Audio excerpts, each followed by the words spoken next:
Hello class, कैसे आप सब लोग। आई होप सब बढ़िया हो। चलिए जी, तो आज हमारा मैक्रो इकोनॉमिक्स का एक बहुत इंपॉर्टेंट टॉपिक कंटिन्यू करेंगे आगे, जो था नेशनल इनकम। अभी तक हमने नेशनल इनकम के 5 लेक्चर्स कंप्लीट कर लिए और आज हमारा नेशनल इनकम का लेक्चर नंबर 6 है। लेक्चर नंबर 6 है। अभी तक हमने नेशनल इनकम में बहुत सारी इंपॉर्टेंट चीजें देखी, जैसे कि जो पिछले 5 लेक्चर थे उनमें हमने देखा कुछ बेसिक टर्म्स का मतलब, टर्म्स क्या है, कैसे हैं, कौन कौन सी टर्म्स का क्या मतलब था। फिर हमने देखा नेशनल इनकम को कंप्यूट करने के लिए कितने मेथड है। पहले आपको जीडीपीएमपी निकालना है, इस मेथड से, इनकम से, एक्सपेंडिचर से, हर मेथड के कंपोनेंट हमने स्टडी करे। उसके बाद हमने बहुत सारे न्यूमेरिकल्स करे थे, जो आपके इंपॉर्टेंट क्वेश्चंस है, जो प्रीवियस ईयर बोर्ड्स में आए हुए न्यूमेरिकल, उस टाइप से क्वेश्चन देखे थे। आज जो है हमारा नेशनल इनकम का लेक्चर नंबर 6 में हम करने जा रहे हैं नेशनल इनकम को कैलकुलेट अपने लास्ट मेथड से, जो कि क्या है मेरे भाई, जो कि है हमारा प्रोडक्शन मेथड। जो कि क्या है हमारा प्रोडक्शन मेथड। सर, इस प्रोडक्शन मेथड से हमें जीडीपी एट एमपी कैलकुलेट करनी है, उसके बाद हमें कन्वर्जन लगा के नेशनल इनकम कैलकुलेट करनी है। बट अभी के लिए हम देखिए, अगर प्रोडक्शन मेथड को आप ऐसे लिख लो, प्रोडक्शन मेथड, या फिर इसे आउटपुट मेथड बोले, या फिर इसे वैल्यू एडेड मेथड बोले। इसके जो है 3 नाम है, किसी भी नाम से है, कोई टेंशन वाली बात नहीं है। चाहे वो प्रोडक्शन मेथड बोले, चाहे वो आउटपुट मेथड बोले, चाहे वो वैल्यू एडेड मेथड बोले, वो बात प्रोडक्शन मेथड की ही कर रहा है मेरे भाई। तो आपको जो है आज लेक्चर नंबर 6 में हम ये बताएंगे कि हमें नेशनल इनकम को कैसे कैलकुलेट करना है by the help of production या आउटपुट या value added method. Okay sir, तो सबसे पहले अगर मैं बात करूं यहां पे जीडीपी एमपी निकालने की, अगर मैं बात करूं किसकी, जीडीपी एट एमपी निकालने की, क्योंकि सर मैंने आपको बताया था नेशनल इनकम डायरेक्टली नहीं निकलता मेरे भाई। नेशनल इनकम को निकालने के लिए सबसे पहले हमें क्या निकालना है, जीडीपी एट एमपी। पहले हमें जीडीपी एट एमपी निकालना है, उसके बाद हमें कन्वर्जन लगाने होते हैं। कौन से कन्वर्जन सर, लेक्चर नंबर 2, 3, 4 तीनों में डिस्कस करें, ठीक है। आज भी डिस्कस करेंगे थोड़े से, बट स्टिल कन्वर्जन लगाने, फिर हम उसे एनएनपी एट एफसी में कन्वर्ट कर लेते हैं। लेकिन मेन जो गोल है, मेन जो हमारा एम है, वो अचीव क्या करना है हमें, जीडीपी एट एमपी। और मेरे भाई प्रोडक्शन मेथड में जीडीपी एमपी बोले वो आपको ग्रॉस वैल्यू एडेड, इसको शॉर्ट फॉर्म में जीवीए बोलते हैं। क्या बोला मैंने, आपको जीडीपीएमपी बोले फाइंड करने को, या आपको जीवीए बोले, ग्रॉस वैल्यू एडेड। इसे वैल्यू एडेड भी बोल देता है, अगर मान लो वैल्यू एडेड फाइंड करने को बोल रहा है। तो याद रखना, value added, gross value added और GDP at MP production method में तीनों का सेम मतलब है। तो कंफ्यूज नहीं होना कि सर जीडीपीएमपी करवाया था आपने, तो भाई ग्रॉस वैल्यू एडेड कुछ नहीं, जीडीपीएमपी की बात कर रहा है वो प्रोडक्शन मेथड में। चलिए जी सर, एक बहुत सिंपल सा फॉर्मूला है इसका। फॉर्मूला आपको कंपोनेंट्स लिस्ट दिख रही होगी, उठाने हैं, फॉर्मूले में वैल्यू पुट करनी है और आपका आंसर निकल जाएगा, जो भी आपसे पूछा हुआ है, ग्रॉस वैल्यू एडेड या जीडीपी एमपी। सर फॉर्मूला क्या है जरा बताना यार। GDP MP bye the help of production method अगर आपको निकालना है, आपको चाहिए क्या, सबसे पहले चाहिए आपको gross value of output. Sir क्या है ये, डिस्कस करेंगे। ग्रॉस वैल्यू ऑफ आउटपुट, इसमें से आपको माइनस करना है, सब्ट्रैक्ट करना है मेरे भाई। क्या sir, intermediate consumption, intermediate consumption. Sir ये बड़े अजीब से नाम बता दिए सर आपने, क्या क्या मजे ले रहे हो। Gross value of output, intermediate consumption. Sir डर सा लग रहा है नाम सुन के। भाई डरना नहीं, कुछ नहीं है, बड़ा सिंपल सा है। अगर आपको जीडीपी एट एमपी या ग्रॉस वैल्यू एडेड निकालना है by the help of production method, तो आपको सिर्फ 2 कंपोनेंट लेने हैं, gross value of output minus intermediate consumption, दोनों को सब्ट्रैक्ट कर देना है। अब यार देखो, इतना सिंपल तो होगा नहीं, ठीक है। तो इसको ऑब्वियसली माइनस, दोनों कंपोनेंट आपको दे रखे हैं, आपसे मजाक कर रहा है माइनस करके दिखाओ, 4 नंबर मिलेंगे, 6 नंबर मिलेंगे, नहीं, इसके अंदर कुछ कंपोनेंट है। सर इसका एक्सटेंडेड फॉर्मूला बोलो, अगर मैं पूरा बड़ा करके बताऊं तो देखो, सबसे पहले मैं बात करता हूं ग्रॉस वैल्यू ऑफ आउटपुट की। अगर आपको ग्रॉस वैल्यू ऑफ आउटपुट निकालना है ना मेरे भाई, तो आपको सिर्फ 3 चीजों की रिक्वायरमेंट है। अगर देखो ग्रॉस वैल्यू ऑफ आउटपुट आपको दे रखा है, फिर नहीं देखनी है सारी चीजें, लेकिन वो नहीं दिया होगा, 99% केसेस में नहीं दिया होगा, क्वेश्चन ही क्या बच जाएगा फिर। तो ग्रॉस वैल्यू आउटपुट दे रखा है, ले लो, नहीं दिया ना तो यहां पे आपको 3 चीजें लेनी है। तो ग्रॉस वैल्यू ऑफ आउटपुट का फॉर्मूला बनता है, पता है क्या बनता है? Sales plus change in stock plus production for self consumption. ये किसका फॉर्मूला हो गया? Gross value of output. और माइनस कर देंगे इसमें से आईसी, यानी कि शॉर्ट फॉर्म में लिखा है इंटरमीडिएट कंजम्पशन।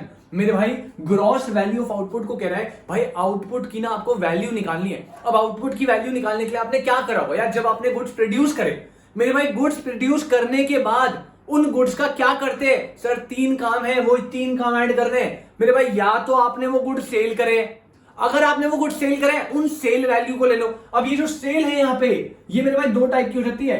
ये आपकी डोमेस्टिक सेल भी हो सकती है और ये आपकी एक्सपोर्ट सेल भी हो सकती है। वो कह रहे हैं भाई सेल किसी भी नेचर की हो सकती है। हो सकता है आपने विद इन दी कंट्री बेचा है, उसको भी लेना है डोमेस्टिक सेल्स। अगर आपने बाहर किसी रेस्ट ऑफ दी कंट्री के साथ ट्रांजैक्शन किया है तो वो एक्सपोर्ट सेल का पार्ट है, उसको भी लेना है।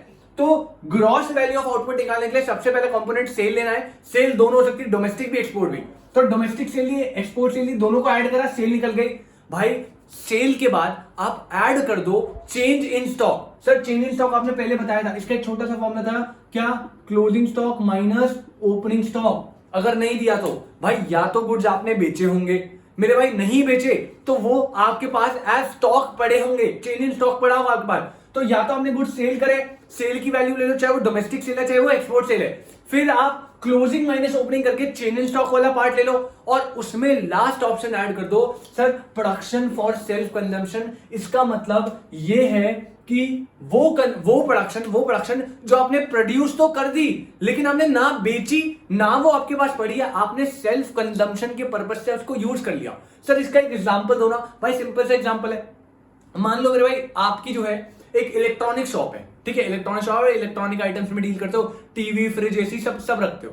अब क्या हुआ ना, आपने जो है शॉप जैसे ओपन करी, मान लो हमने कोई नई ब्रांच ओपन करी अपनी शॉप की, ठीक है? ऑलरेडी बहुत सारी ब्रांचेस है, एक नई ब्रांच कहीं ओपन करी। अब आपको जो है अपनी जो नई ब्रांच है उसके लिए ना एयर कंडीशनर चाहिए, एसी चाहिए भाई। कस्टमर आएंगे, गर्मी में थोड़ी बैठेंगे, उनके लिए एसी चाहिए। अब मेरे भाई एक बात बताऊं, मुझे अच्छा लगेगा, आप इलेक्ट्रॉनिक शॉप के ओनर हो और आपने एक नई ब्रांच ओपन करी और उस ब्रांच के लिए आप एसी जो है वो किसी और शॉप से खरीद के ला रहे हो। सर नहीं सर, बिल्कुल अच्छा नहीं लगेगा। नहीं बिल्कुल भाई, जो मैं चीज फॉर एग्जांपल अभी हम ये अज्यूम करें, जो इलेक्ट्रॉनिक शॉप का ओनर है वो प्रोडक्शन भी करता है, एसी बनाता भी है। तो अब यहाँ पे वो वही कह रहे भाई उस केस में ना आप क्या करोगे, आप अपनी दुकान की जो आपने प्रोड्यूस करे फॉर एग्जांपल वही एसी अपने उसमें लगा दोगे। भाई वो प्रोड्यूस नहीं हुए क्या? सर हुए बिल्कुल। उनकी मॉनेटरी वैल्यू नहीं है क्या? सर बिल्कुल है। तो वहां पे उसने बोला जो सेल वाला पार्ट है उसे लो वैल्यू ऑफ आउटपुट निकालते हुए, चाहे वो डोमेस्टिक हो चाहे वो एक्सपोर्ट हो, फर्क नहीं पड़ता।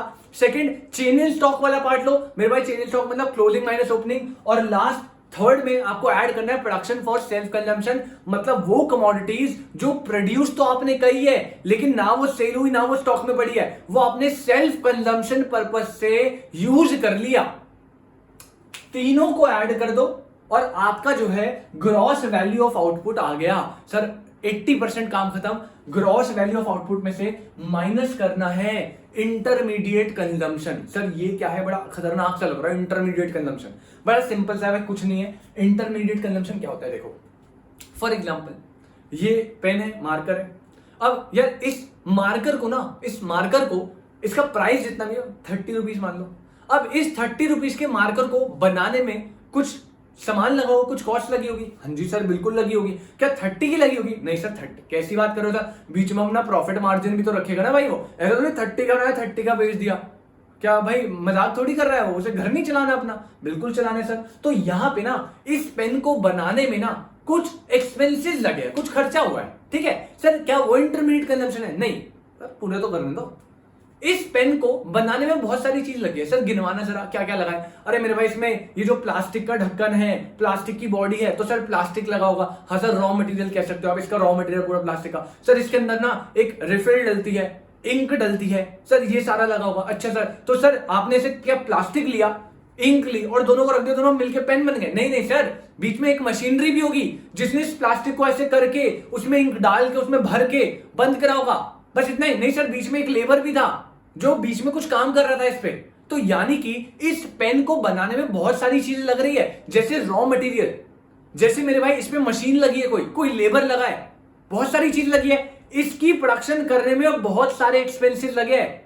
हाँ जी, तो सर सारे एक्सपेंसेस इंटरमीडिएट कंजम्पशन में आएंगे क्या? नहीं, इंटरमीडिएट कंजम्पशन होगी इसको बनाने में जो खर्चे लगे हैं, लेकिन वो खर्चे इसकी प्रोडक्शन के साथ साथ खत्म हो जाने चाहिए। सर मतलब क्या? मतलब मेरे भाई अगर मैंने ये पेन बनाया, इसको बनाने में जितना भी खर्चा लगा सबको इंटरमीडिएट कंजम्पशन में इंक्लूड ही करना। आपको इंटरमीडिएट कंजम्पशन में सिर्फ वही वैल्यू लेनी है जो इसको बनाने में खर्चे लगे, साथ ही साथ इस पेन के बनने के साथ वो चीजें खत्म हो गई। सर एक एग्जांपल दो ना, समझ नहीं आ रहा है इसे। अरे मेरे भाई इसके ऊपर मैंने 10 किलो रॉ मटेरियल मंगाया, मान लो प्लास्टिक। उस 10 किलो में से फॉर एग्जांपल 1 किलो प्लास्टिक इस पेन की बॉडी बनाने में लग गया, मार्कर की बॉडी बनाने में लग गया, 10 में से 1 किलो। क्या 1 किलो वो जो रॉ मटेरियल इसमें लग गया है वो मैं दोबारा किसी और प्रोडक्शन में यूज कर सकता हूं? सर कैसी बात कर रहे हो, ये तो बन गया है, इसको बेचोगे आप। अब ये पेन थोड़ी आप इसका जो प्लास्टिक है वो थोड़ी यूज कर सकते हो। बिल्कुल, तो रॉ मटेरियल जो है वो क्या है? इंटरमीडिएट कंजम्पशन है। लेकिन सर इसमें जो मशीनरी लगी है, मशीनरी जो है इसको बनाने में यूज हुई है, बिल्कुल सर हुई है, लेकिन वो इंटरमीडिएट कंजम्पशन नहीं है। सर कैसे? अरे मेरे भाई जैसे ही मशीनरी ने एक पेन बना के भेजा, कह रही मैं नहीं बना रही भाई, एक पेन बनाऊंगी बस, इसको बनाया, खत्म हूं, मैं बनाऊंगी नहीं। ऐसे करती है मशीनरी? नहीं सर, कैसी बातें कर रहे हो भाई, ऐसे नहीं करती मशीनरी ने एक पेन बनाया, 2 बनाए, 3 बनाए, उसे फर्क नहीं पड़ता, आप उसे दोबारा प्रोडक्शन में यूज कर सकते हो किसी और मार्कर की। हाँ जी, इंटरमीडिएट कंजम्पशन, वही तो मैं बता रहा हूं कि इंटरमीडिएट कंजम्पशन वो है जो आपने इस पे खर्चा करा, फॉर एग्जांपल रॉ मटेरियल, और इसके साथ साथ वो चीज एंड हो गई, जैसे फ्यूल, रॉ मटेरियल। ये आपको कुछ क्वेश्चन में दिखेंगे, और भी आइटम हो सकते हैं, बस आपको ये समझना है, कभी भी इंटरमीडिएट कंजम्पशन को पहचानना है कि भाई क्या इस गुड को बनाने में खर्चा हुआ है? हाँ जी हुआ है। फिर आपको ये सोचना है क्या जब ये गुड प्रोड्यूस होगा तो वो चीज आप फिर से किसी और प्रोडक्शन में यूज कर सकते हो? अगर कर सकते हो तो वो इंटरमीडिएट कंजम्पशन नहीं है, अगर नहीं कर सकते तो वो इंटरमीडिएट कंजम्पशन है। मतलब ऐसा खर्चा जो इसको बनाने में खत्म हो गया, रॉ मटेरियल लग गया तो लग गया, अब नहीं यूज हो सकता वो रॉ मटेरियल दोबारा, ये वाला जो इसमें लग गया है। ओके सर, तो सर हमने इंटरमीडिएट कंजम्पशन का आपको मतलब समझाया। इसके कुछ एग्जांपल जो आपको दिख सकते हैं वो क्या दिखेंगे? इसको आपको दिख सकता है रॉ मटेरियल दिख जाएगा आपके क्वेश्चंस में, ठीक है, आपको फ्यूल दिख सकता है, आपको पावर दिख सकती है, और आपको कुछ भी दिखे, रेंट, मशीनरी, वो सब इंटरमीडिएट कंजम्पशन का पार्ट नहीं होगा। और पहचानना कैसे मैंने बता दिया। सबसे पहले देखो गुड की प्रोडक्शन में लगा है, उसके बाद ये देखो कि उस वैल्यू को जो लग गया है उसको आप दोबारा किसी और प्रोडक्शन में यूज कर सकते हो। अगर कर सकते हो इंटरमीडिएट कंजम्पशन नहीं है मेरे भाई वो, अगर नहीं कर सकते तब वो इंटरमीडिएट कंजम्पशन का पार्ट बनता है। ओके सर, तो जीडीपी टेम्पी प्रोडक्शन मेथड से अगर आपको निकालना है, जिसका दूसरा नाम ग्रॉस वैल्यू एडेड यानी जीवीए भी है, तो हमें क्या करना है? Gross value of output minus intermediate consumption. Gross value of output निकालने के 3 चीज है क्या? सबसे पहले सेल्स, डोमेस्टिक वाली, एक्सपोर्ट वाली, दोनों। सेकंड पार्ट क्या है आपका? Change in stock, closing minus opening. और थर्ड में आपको लेना है production for self consumption, sale, change in stock, production for self consumption, तीनों को ऐड करा, ग्रॉस वैल्यू ऑफ आउटपुट आया, उसमें से माइनस करना है मेरे भाई आपको क्या? इंटरमीडिएट कंजम्पशन, यानी कि वो कंजम्पशन जो आपकी प्रोडक्शन करने में लगी और उस गुड के साथ एंड हो गई, यानी रॉ मटेरियल आपको फ्यूल, पावर ऐसे करके दिख सकता है, ठीक है। और सर इसका ना एक और नाम है, इसका एक और नाम है जिससे आपको दिख जाएगा मैक्सिमम। वो क्या है? वो आपको ऐसे भी दिख सकता है क्या? Non durable producer goods. क्या? Non durable producer goods. Producer goods मतलब जो प्रोड्यूसर गुड्स लगा रहा है प्रोडक्शन करने के लिए। अब ये जो प्रोड्यूसर गुड्स है वो 2 तरीके के होते हैं। एक होते हैं ड्यूरेबल, जो प्रोड्यूसर ने एक बार लगाए जैसे मशीनरी और बहुत लंबे टाइम तक चल रहा है, तो वो इंटरमीडिएट नहीं है। इंटरमीडिएट कौन सा है? Non durable producer goods. Producer ने जो गुड लगाए प्रोडक्शन करने के लिए और जो बहुत छोटे टाइम के लिए है, नॉन ड्यूरेबल है, चलेंगे नहीं ज्यादा, आज मंगाए 2 दिन 3 दिन बाद खत्म, फिर दोबारा मंगाएगा, ऐसे करके नॉन ड्यूरेबल प्रोडक्ट। तो इंटरमीडिएट कंजम्पशन जो है उसका रॉ मटेरियल वैल्यूज है वो इंटरमीडिएट है, फ्यूल एंड पावर है वो भी वही है, और एक और नाम आ सकता है नॉन ड्यूरेबल प्रोड्यूसर गुड्स या नॉन ड्यूरेबल कैपिटल गुड्स। तो आप देख कर रखना क्या इंटरमीडिएट कंजम्पशन ही है, वो कंफ्यूज करने के लिए आपको दिया है। तो ये जो था हमारा जीडीपी एट एमपी या ग्रॉस वैल्यू एडेड, हमने किससे निकाला सर, कौन से मेथड से सर, प्रोडक्शन आउटपुट या वैल्यू एडेड मेथड, तीनों का मतलब सेम ही है मेरे भाई। आपने जो है जीडीपी एट एमपी निकाला सर, कैसे निकाला, gross value of output minus intermediate consumption, क्या gross value of output minus intermediate consumption.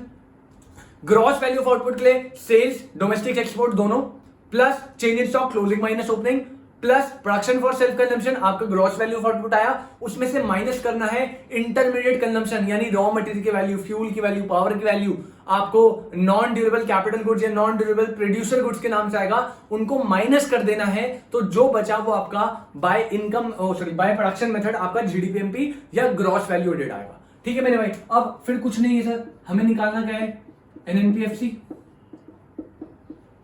जीडीपीएमपी लिया, अब इसमें कन्वर्जन लगाने। सबसे पहले अगर मुझे ग्रॉस से नेट पे जाना है तो सर माइनस डेप होता था, वो तो भाई कोई भी मेथड यूज करो आप, कोई भी फर्क नहीं पड़ता, कन्वर्जन हमेशा सेम रहेगी।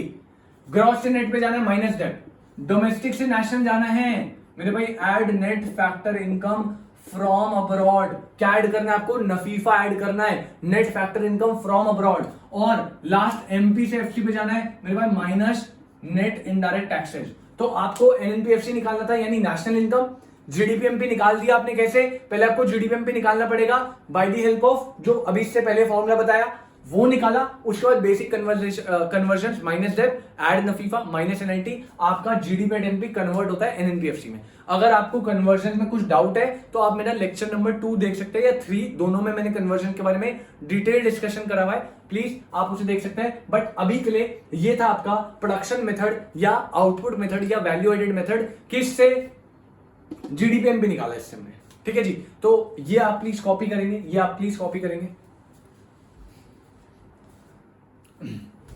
चलिए, आई होप आपको प्रोडक्शन मेथड से जीडीपीएमपी निकालना क्लियर हुआ हो। चलिए एक क्वेश्चन अब देखते हैं, बड़ा सिंपल सा क्वेश्चन है, मैं फिर से आपको बता रहा हूं मेरे भाई, सिर्फ आपको वो फॉर्मूला देख के चलना है, इसके अलावा जो भी कंपोनेंट्स दिए हैं आपको कंफ्यूज करने के लिए दिए होंगे, आपको बस वो पैटर्न फॉलो करना है, एक कंपोनेंट पकड़ पकड़ के चलना है और आपका आंसर अपने आप निकल जाएगा, पता ही नहीं चलेगा। ठीक है, तो देखते हैं क्वेश्चन क्या है।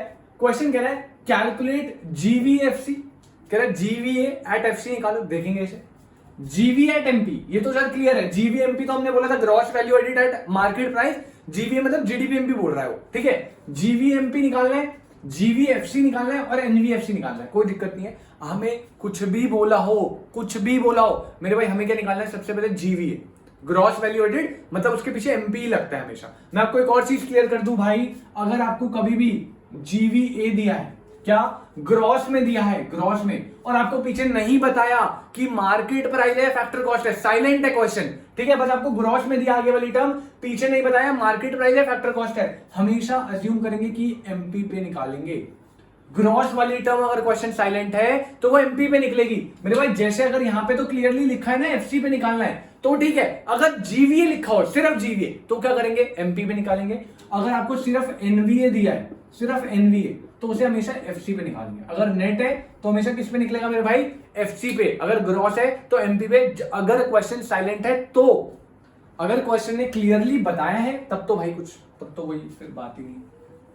चलिए सर 4 मार्क्स क्वेश्चन है, देखते हैं क्या दे रखा है आपको। सबसे पहले मैंने बोला कुछ भी दिया हो हमें निकालना सबसे पहले जीवीएमपी है, यानी जीडीपीएमपी है, नहीं नॉर्मल ग्रॉस वैल्यू एडेड। तो सबसे पहले अगर मैं बोलूं क्या प्रोडक्शन मेथड का यूज करते हुए सबसे पहले जीवीएमपी की बात करूं तो सर क्या होता है जीवीएमपी भाई, ग्रॉस वैल्यू ऑफ आउटपुट, क्या gross value of output sir minus करना था इसमें से इंटरमीडिएट कंजम्पशन, क्या माइनस करना था, इंटरमीडिएट कंजम्पशन। सर अभी इससे 10 मिनट पहले फॉर्मूला पढ़ा है, पूरा वही है सिर्फ। सर अब इसकी वैल्यू पुट करते हैं। सर अभी मैं क्वेश्चन में नहीं देख रहा मुझे क्या दिया है क्या नहीं, बस मैं यहां देख रहा हूं। इसमें क्या आता है सर, इसमें आती है sales plus change in stock plus production for self consumption minus intermediate consumption.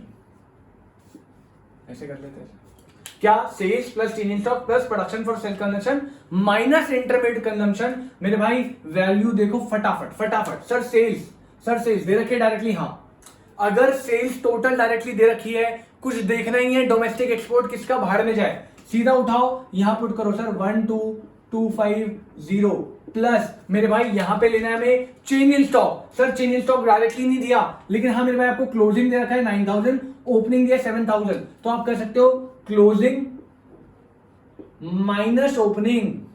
Sir production for self consumption दिया है क्या? सर दिख नहीं रहा, कहीं नहीं दिया मेरे भाई, नहीं दिया, कहीं नहीं दिया। प्रोडक्शन फॉर सेल्फ कंजम्पशन आपको नहीं दिया, इसको क्या ले लो आप, इसको ले लो 0। ये आ गया आपका क्या? ये इतना जो आया यह है ग्रॉस वैल्यू ऑफ आउटपुट। अभी इसमें से माइनस करना है sir intermediate consumption. Directly intermediate consumption जैसा कुछ दिख नहीं रहा, लेकिन मैंने आपको बताया था इंटरमीडिएट कंजम्पशन क्या है, वो एक्सपेंसेस जो आपने प्रोडक्शन प्रोसेस करने के लिए लगाए हैं और उस प्रोडक्शन के साथ साथ वो एंड हो गए। देखते हैं सर कौन कौन से एक्सपेंसेस है। ये तो सेल्स से हटा दो। डेप्रिसिएशन ये ग्रॉस से नेट पे जाने के लिए इसे भी हटाओ, ओपनिंग क्लोजिंग हो गया। एनआईटी ये एमपी से एफसी पे जाने पे कन्वर्जन यूज होती है, हो गया। सर यहाँ पे 2 एक्सपेंस दिख रहे हैं हमें, 2 एक्सपेंस है सर। सबसे पहला sir value of raw material. यार याद आया कुछ इंटरमीडिएट कंजम्पशन मैंने बोला था भाई, 3-4 एग्जांपल दिए थे क्या? रेंट कह रहा हूं, रॉ मटेरियल आपका, फ्यूल, पावर और नॉन ड्यूरेबल जितने भी ट्रेडिशनल गुड्स होते हैं। तो यहाँ पे रॉ मटेरियल आ गया 2200 रुपए का। सर एक एक्सपेंस है रेंट, एक एक्सपेंस है रेंट। क्या रेंट इंटरमीडिएट कंजम्पशन होगा? आप खुद बताओ, इतने इंटेलिजेंट इतने प्यारे बच्चों, आप खुद बताओ भाई, क्या रेंट जो है वो इंटरमीडिएट कंजम्पशन का पार्ट बनेगा क्या? सर कैसे बताया, मैं नहीं समझ आ रहा भाई। कभी भी पहचानना हो ना, बस आपको ये सोचना है प्रोडक्शन करने के लिए क्या वो एक्सपेंस नेसेसरी है? बिल्कुल है सर। अगर आपने रेंट नहीं दिया तो भाई ऑब्वियस सी बात है फैक्ट्री का रेंट तो देना पड़ेगा ना। अगर फैक्ट्री का रेंट ही नहीं है तो फैक्ट्री नहीं रहेगी, प्रोडक्शन कहां करोगे? तो सर प्रोडक्शन इसको बनाने में कहीं ना कहीं इसका हाथ है, हाँ है। लेकिन मेरे भाई साथ साथ मैंने ये भी बोला था, फिर आपको नेक्स्ट क्या सोचना है, क्या जैसे ही मैंने ये प्रोडक्शन यूनिट बनाई, क्या जो लैंडलॉर्ड है वो फिर से आ जाएगा, कहेगा भाई लाओ रेंट लाओ। आपने एक प्रोडक्शन यूनिट बना दी ना, हो गया खत्म, इसके साथ खत्म हो गया, नया रेंट लाओ। फिर दोबारा एक प्रोडक्शन यूनिट में नया रेंट लाओ, ऐसे होता है। सर नहीं, आप रेंट जो है एक पर्टिकुलर टाइम का पे करते हो। फॉर एग्जांपल मैंने 1 साल का पे कर दिया, अब 1 साल में मैं कितना भी नंबर ऑफ यूनिट बनाऊं उससे मेरे रेंट पे कोई असर नहीं पड़ने वाला। मैं बनाऊं ना बनाऊं कोई फर्क नहीं पड़ता। क्लियर? तो रेंट जो है वो इंटरमीडिएट कंजम्पशन का पार्ट नहीं होता। मशीनरी, रेंट, लेबर, ये सब इंटरमीडिएट कंजम्पशन का पार्ट नहीं होते मेरे भाई। लेबर, मशीनरी, रेंट कितने भी आपको दिखे, ठीक है, आपको ज्यादातर क्या दिखेगा? रॉ मटेरियल वो होगा, फ्यूल, पावर और ज्यादा से ज्यादा नॉन ड्यूरेबल प्रोड्यूसर गुड्स, बस। तो आपका जो है ये आ गया क्या?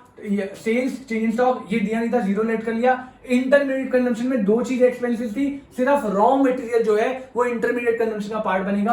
आप इसे जो है सॉल्व कर ले, आप इसे सॉल्व कर ले जल्दी से।